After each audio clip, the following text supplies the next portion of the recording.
These notes will focus on the middle to the end of the Civil War. As the Civil War was happening, the abolitionists were actually really, really excited about the war because they thought the war was absolutely the perfect chance to end slavery.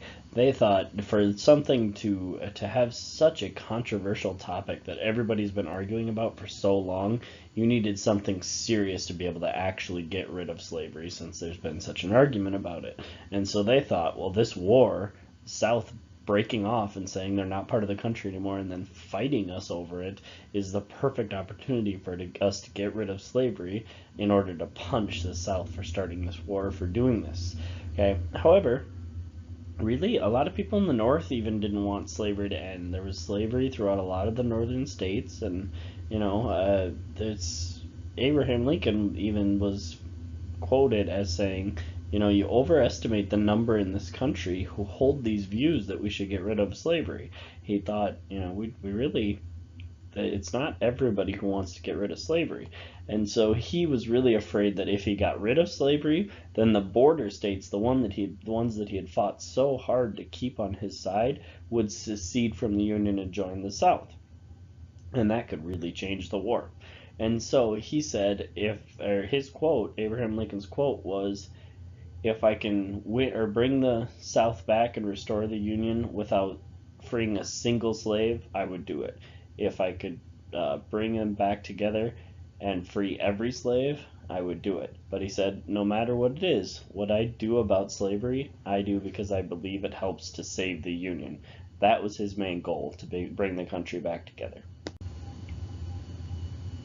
However, Lincoln did decide that it was finally time to get rid of slavery, and so he was going to make something called the Emancipation Proclamation. And so emancipation literally means setting free. So it was a proclamation, a speech or document saying that he was going to set somebody free. So as we know, that's probably the slaves. And so he said, I'm going to free the slaves, and he told his cabinet about this. And then he started working on it, but he said, I can't let the public know about this. We can't actually start doing this until we actually have some sort of victory from the North, because they had been losing to the South all along. And so he ended up deciding to give his speech and to put this document through, but he was waiting for that military success, and he finally got that success in Antietam. If you remember, General Lee wanted to win a victory on northern soil, and so he went up there, and his plans ended up being found by McClellan, and McClellan was able to meet him at Antietam. And so remember, Antietam's single bloodiest battle, they both kind of lost the same amount. Nobody really won, but Lee ended up having to retreat because he had less troops, and so the North could say, yeah, we won. And so as soon as that happened, Abraham Lincoln started his work and really put together the Emancipation Proclamation. But what did the Emancipation Proclamation do? Well, it freed the slaves, and that's true. It did free many of the slaves, but it didn't do that much because it only freed the slaves in the areas that were fighting against the Union. And so it did not free the slaves in the border states, and it did not free the slaves in any of the South that the North had already taken and that the North already had in their control. So it only freed the slaves in the spaces that the North had absolutely no control over. And so it did basically nothing, because you're saying, oh, all of you slaves are free that are not even part of our country, and so we'd have no way of making you free. So it really didn't do much, except for what it did do is it inspired the soldiers. It made the soldiers excited. It made the fight about something other than just bringing the country together. So the Emancipation Proclamation is one of the most important things that Abe Lincoln did. And we kind of have to think, why was it? If it really didn't do that much at all, why was it so important? And so what really happened with it, and the way that it helped out America and the Union, was that it really changed what the war was about. Before, all it was about was that the southern states wanted to be their own country, and we wanted them back. Okay, so it was about getting the Union back together. But now it's not just about that anymore. Now it's not about this big government political thing. Now it is about a fight for freedom. Now it's about ending slavery and giving these people their freedom. And so that was a really, really big deal. It got the soldiers very excited to fight, and it changed it completely. The second thing that it did is it completely eliminated the chance that the British were going to say, oh, you're right, the South is a country, and try to trade with them and try to help them. Because there was no way, the British had not had slavery for a very long time, and there was no way that they were going to help a country whose main goal was to try to keep people as slaves. And so the chances of that were completely gone. And it also, the last thing that it did was it united all of the African Americans in support of the war, people in the North and people in the South. And they were extremely excited by the decision and realized that if the North could win the war now, then they would be free people.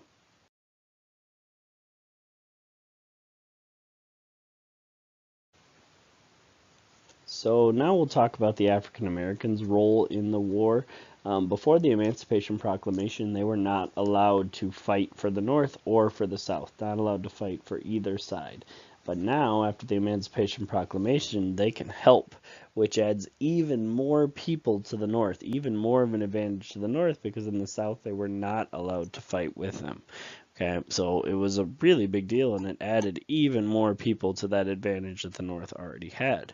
But how did they help the Union? They helped the Union in a number of different ways. About 189,000 African Americans served in the Army, volunteered in the Army. A lot of them were escaped slaves or slaves that were freed by the fighting. And so, really, what does that mean? That meant that they fought even harder than the white man, because if they were going to be captured, they wouldn't be put in a prisoner camp. They wouldn't get to go and stay in one of those prison camps. They would probably just be executed. And so when they volunteered for the military, they could join the Navy or the Army. The Navy from the very beginning was integrated, so African Americans and white people would fight right alongside each other, but the Army was not that way. The Army had whole regiments, whole groups that were African American, black regiments. And so the way that would work, it would be a group of all black soldiers, and they would be under one leader who was white. And so the leader of the regiment would be white, but all of the soldiers would be black. And one of these white leaders um, wrote later on that he said those African American soldiers were better soldiers in every respect than any soldier he had led before. And so really saying that they fought very, very hard, which makes sense if they're going to get executed if they get caught, so they may as well fight all the way to the death. And so African Americans were involved in 40 major battles in the Civil War and hundreds of minor ones. They were involved in very many. And the most famous of all of the regiments of African American soldiers was the 54th Massachusetts. And the 54th Massachusetts fought many times, but they're most famous for their fighting at Fort Wagner in South Carolina. They decided to volunteer as a regiment to lead the charge. And if you lead the charge, the chances of you actually making it are not very good, because you're getting shot at all the way while you're charging across the open land.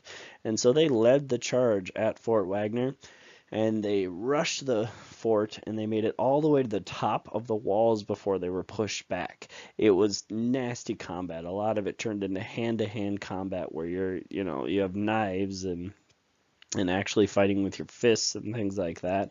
And half of the 54th Massachusetts regiment was lost. Half of them were killed during this time.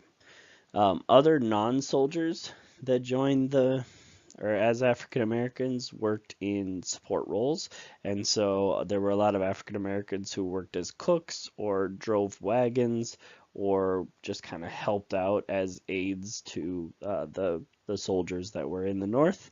And then in the South, what the slaves did is they resisted slavery.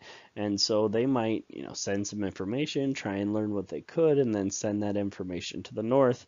Or they might just say, I'm not going to work. Maybe the man went away to fight in the war, and now it's just the woman of the house and the children who are around, and the woman of the house would say, you know, it's time to work, you need to get out there and work, and they would just say, no, we're not going to do it. And even if they didn't refuse to work, often they would work really, really slow, or they would on purpose break the tools or damage the equipment that they were working with, just to kind of sabotage the white landowner. So there were problems, and not everybody agreed with the war, and not everybody was on board, but there were some problems within the country, and there was division in both the South and in the North. And the division in the South, the big problem was that the main areas that supported the war were the really rich areas where they owned slaves. A lot of the places that were poorer and where they couldn't afford slaves, they didn't really care if they had slavery or not, so they weren't as big into fighting a war. So like in Georgia, barely half of the people even wanted secession, and so it was just barely over half that had voted for it. And in North Carolina in 1863 alone, 1 year, there were 100 peace protests. And the other thing that caused fighting within the South is the idea that all of these states wanted to break apart from the country. They didn't want to be part of this big union. They just wanted to be their own thing. And so they really didn't want to, they didn't want to get along with the other states. And so oftentimes the soldiers of one state, like the soldiers of South Carolina, would say, I don't want a Virginia man to lead us. We need to only have a South Carolina general that's leading us. Okay, and so it was kind of a weird thing where they had a hard time fighting for each other. And then also, a lot of the states didn't want a draft. They didn't want to be forced into fighting. So that was a problem. And in the North, there was also, strong support of the war in a lot of places, but in other places, there were a good amount of people called copperheads. And copperheads are named after a poisonous snake. Okay, and they basically were Northern Democrats who were against the war. They said, you know what, the South has a right to secede. Let them secede. Let them be their own country. Just leave them alone. And it was strongest in Ohio, Indiana, and Illinois. There were also some pretty major problems in both the North and the South, and because they both had people that were completely against the war. And so the people in the North who were against the war, some of those copperheads, were actually acting out. They were helping some of the Confederate prisoners of war escape the prisons like Elmira, and they would help them get back down to the South to fight against them again. And so they would literally break people out of the prisons. And the Southerners, they were walking around telling the Confederate soldiers to not volunteer and saying, if you already are a soldier, then you should desert. You should just leave this war. You have no chance. You're going to die, whatever. They would do whatever they could to try and talk them out of fighting for the South. And both presidents, Jefferson Davis and Abraham Lincoln, suspended habeas corpus, which is a really big deal because habeas corpus is the thing that protects people from being thrown into jail without a reason. It basically says if you're going to be thrown into jail, then you have the right to have a court case about why you were thrown into jail. And so basically they said, you can throw anybody into jail for any reason is what Lincoln was saying. Okay, and so it ended up happening that through the North and the South, about 13,000 people were thrown into jail and were never given a trial at all during the Civil War.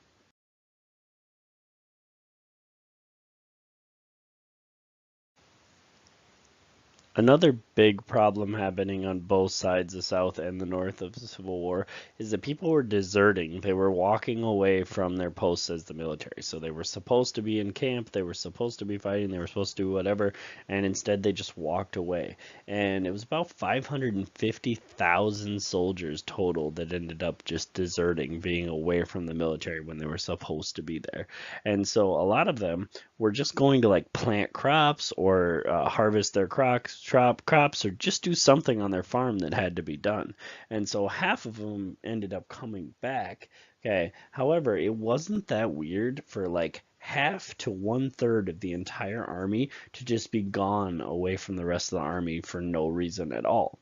And so with this problem, as well as just kind of running out of troops because people were dying, both sides did eventually establish a draft. And as you know, a draft is where you require people to be part of the military.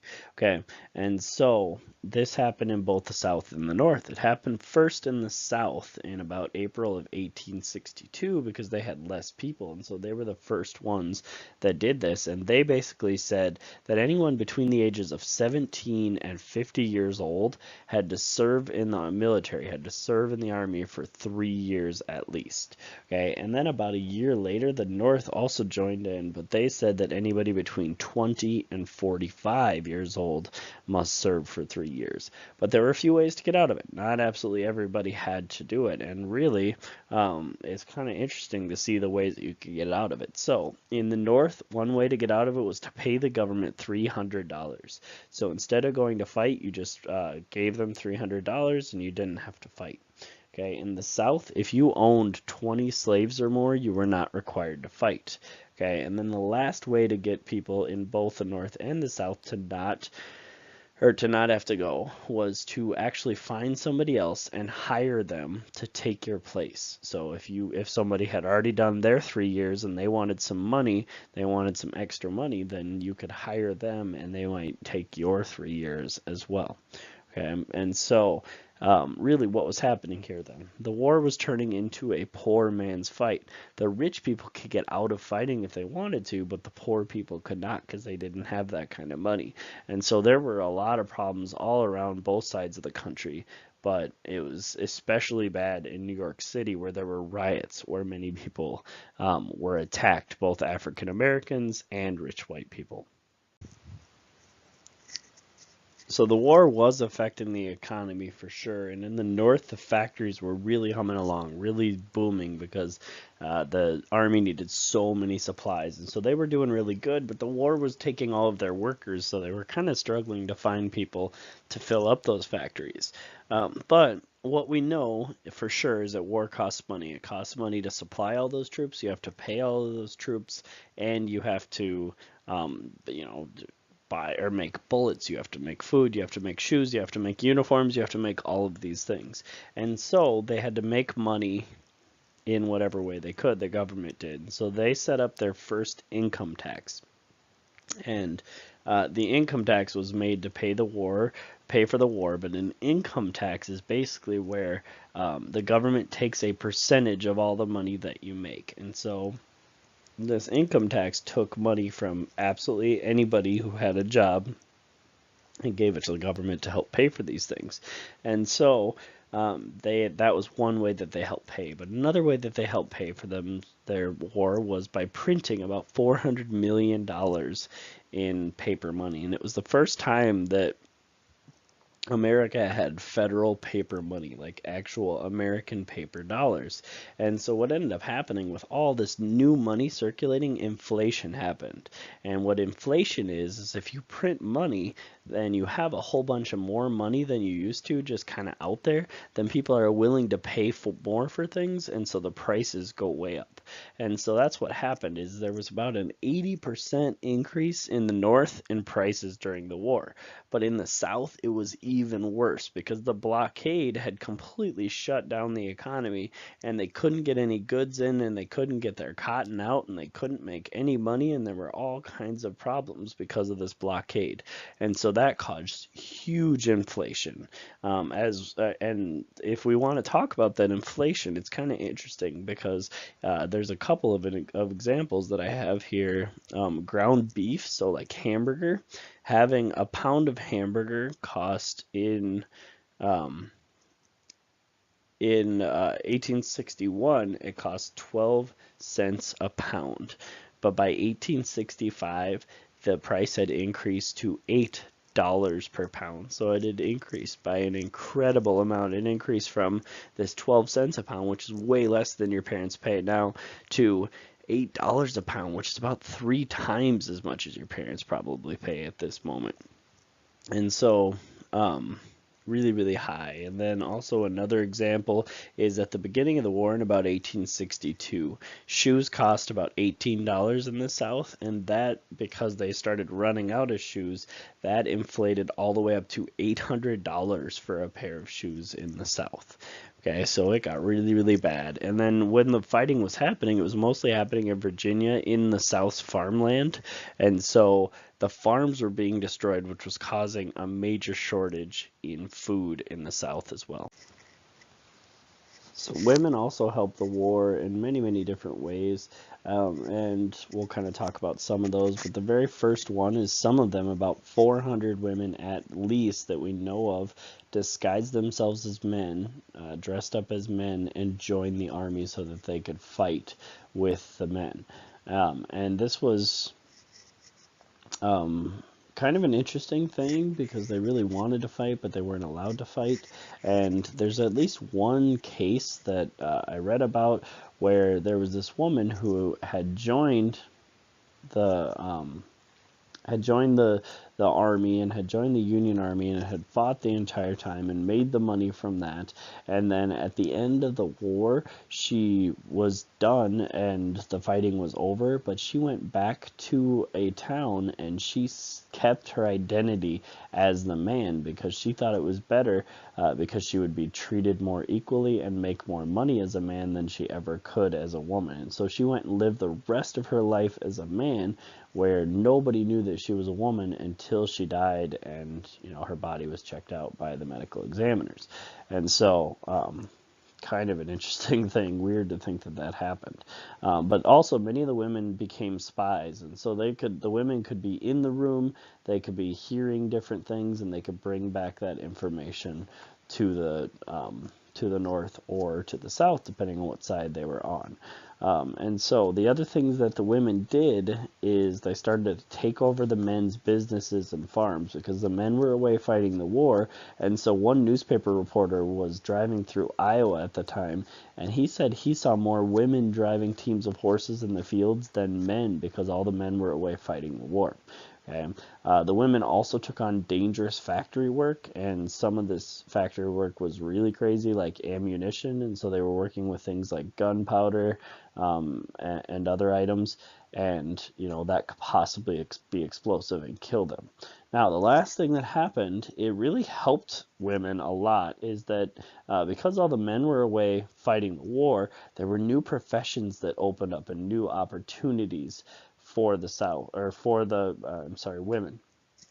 And so about 10,000 women were able to take positions as nurses, and the women started to take positions as teachers instead of the men. Okay, and so nurses and teachers started to become really women-dominated professions at this time. And then this woman down here in the corner, Elizabeth Blackwell, was the very first female physician. So the first female doctor, and she spent a lot of her time training female nurses for the Union Army.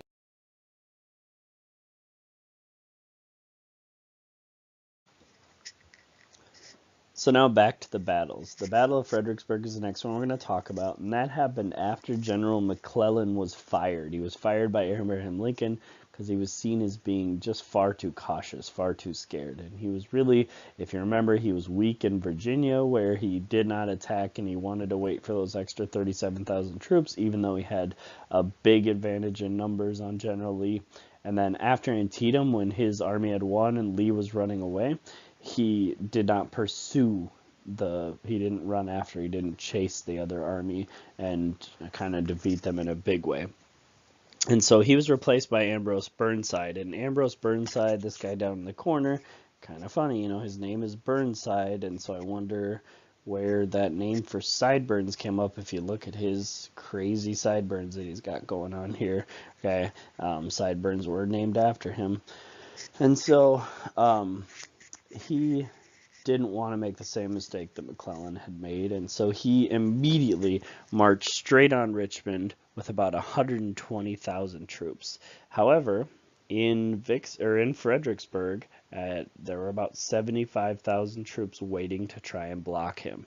And so Ambrose Burnside used these traditional tactics that had worked for many, many, many years and hundreds of years before, and so he just started to charge with his big forces straight at the lines of the South. And so he would charge across the open field, and the people would get shot down, and he would charge across the open field, and new weapons would just tear him down and tear them apart. And so during this Battle of Fredericksburg, there were 13,000 Northern casualties. People remember casualty as a person who is killed hurt or missing from a war. And so there were 13,000 northern casualties and only 5,000 southern casualties. So it was a big dominant performance by the South. And immediately after this battle, Burnsides was fired and replaced. And Burnsides was replaced by General Joseph Hooker. And General Joseph Hooker was also known as Fightin' Joe. People called him Fightin' Joe because he was kind of a cocky guy and he thought he was really, really good. And that's shown in this quote that he had, because as he was heading down to attack in Richmond again and trying to attack Richmond, he said, "May God have mercy on General Lee, for I will have none." Basically saying, well, hopefully God has mercy on him because I am going to destroy him and kill him, and it's going to be over very, very quickly. And so he went into the Battle of Chancellorsville, and he used those same tactics that Ambrose Burnsides has been doing, and just charging and charging and charging and charging. And in May 1863, at the Battle of Chancellorsville, he got crushed by a Confederate army that was about half of the size. However, it's an important battle to talk about because it hurt the South really, really bad too. Even though they won, and they won a great victory, Thomas Jackson, Stonewall Jackson, was injured, shot and wounded, and 2 days later died from this battle at Chancellorsville. And so as you can kind of see, Lee just kept on winning. He was winning victory after victory, and they were down in the South playing defense, and they were winning. But Lee decided, maybe we need to go on offense. He thought, if I can just win, if I can get a victory on Union soil, if I can go into the North, then maybe that would force the Union to give up, and that would actually end the war. And so he marched in the North, and he crossed Maryland and went into Pennsylvania, and all along the Union Army, which was then run by General George Meade, were chasing him and trying to catch him. The next couple of slides, we will talk about the Battle of Gettysburg.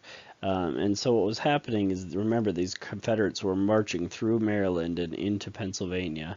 And as they're doing that, they're being chased by General George Meade all along. And the South, the Confederates, ended up stopping in a small town of Gettysburg. And what they were really doing in small town of Gettysburg, what were they trying to get? They were trying to get their hands on some shoes, if that was possible. And so they were looking for shoes because, remember, they had turned to where shoes cost $800 in the South, so it was kind of crazy. And Meade's men ended up attacking them, catching them in that village, and some of them attacked them and drove them out of the village and out of town, kind of into the fields that were nearby. And so the next day, many more troops ended up joining both sides, and there was a battle that began. There were 85,000 Union soldiers there against 75,000 Confederate soldiers, and the North and the South were about 1 mile away from each other. And so the North's biggest power area in the middle of their lines was on a place called Cemetery Ridge, and the South was called Seminary Ridge, and they were both on these hilltops about 1 mile away from each other. And so for about 2 days, the South spent a whole bunch of time attacking the edges, and then Lee decided it was time for an all-out attack. And so he sent one of his generals for a big attack right at Cemetery Ridge, right at the middle of the North's power.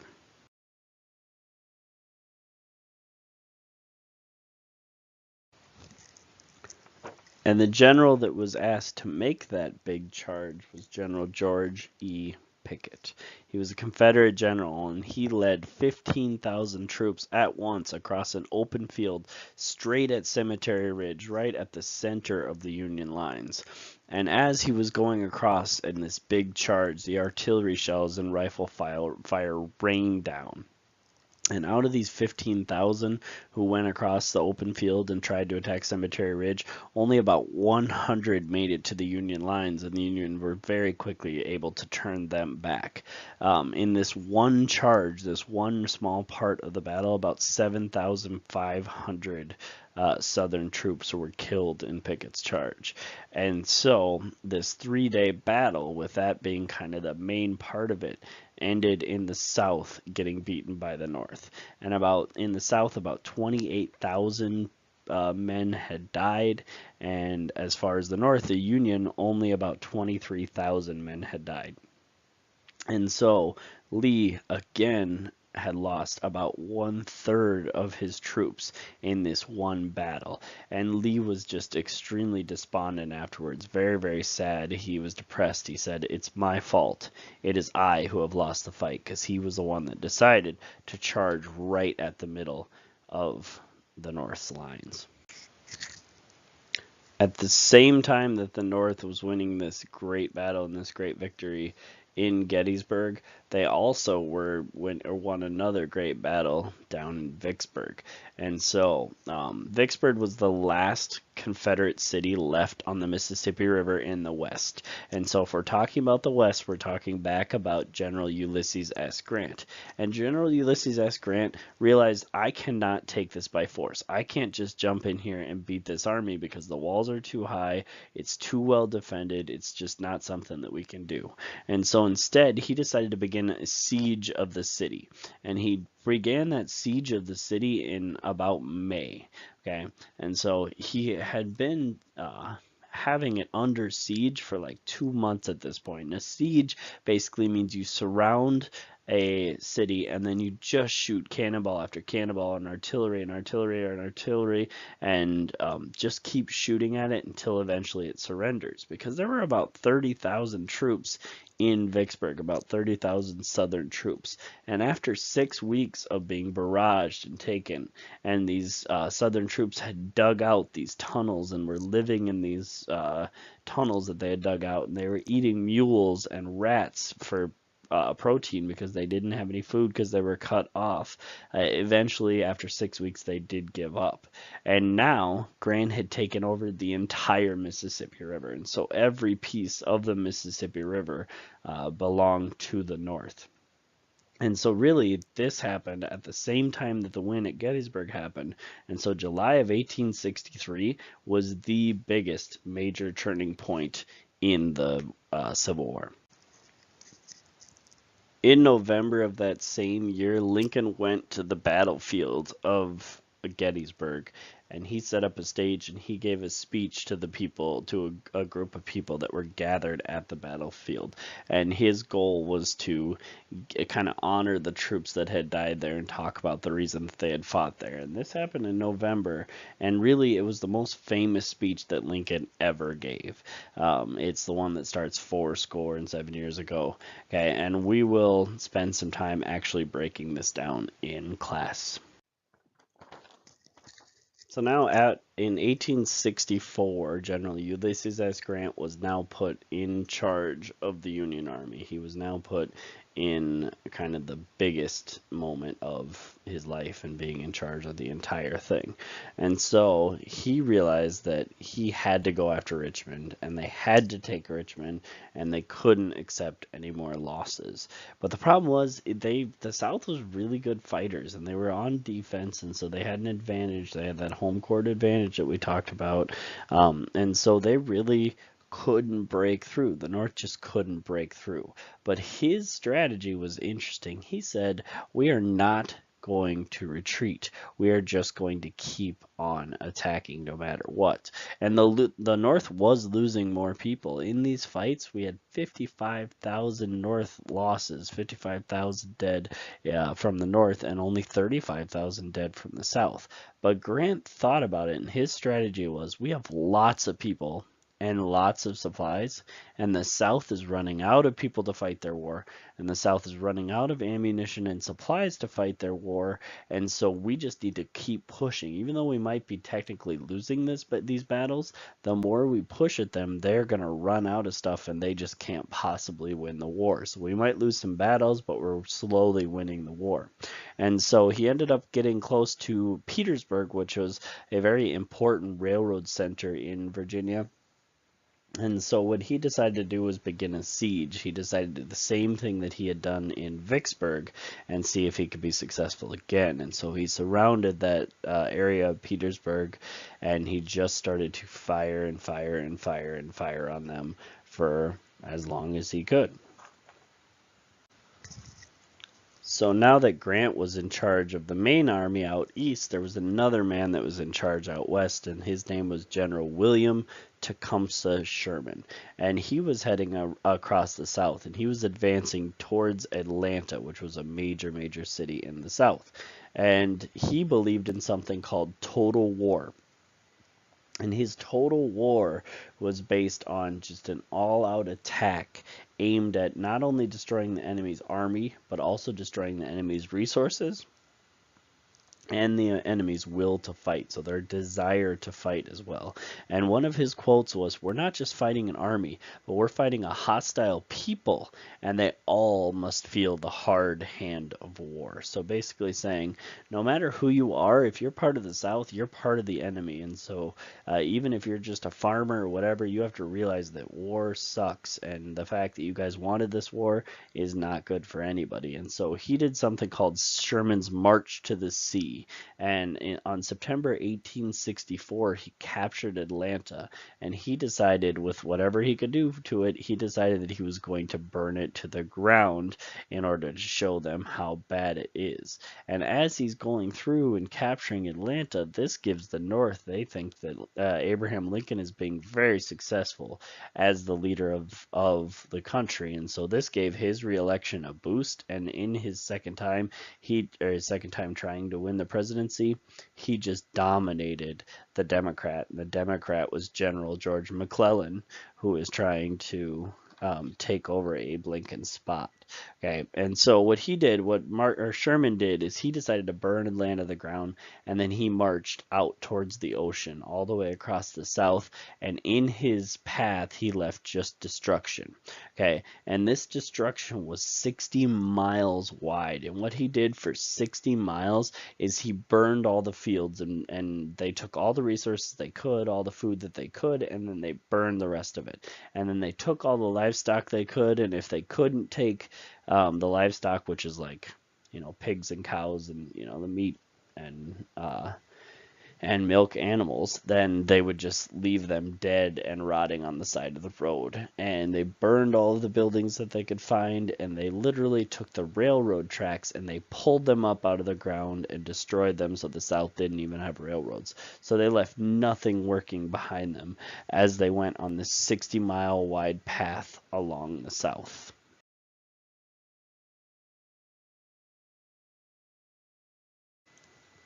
So at this time, Ulysses S. Grant was still outside of Petersburg in a siege, but his battle lines were extending, and so his battle line was getting longer and longer and surrounding Petersburg more and more every single day, and everybody started to realize it's just a matter of time until Grant wins, breaks through, and gets to Richmond.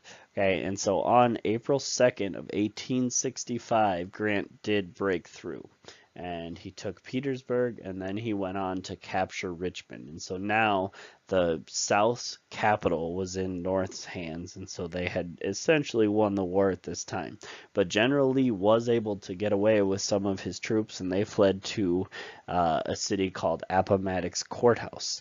And in this town, in Appomattox Courthouse, his retreat was finally cut off, and he was finally caught by the Northern troops.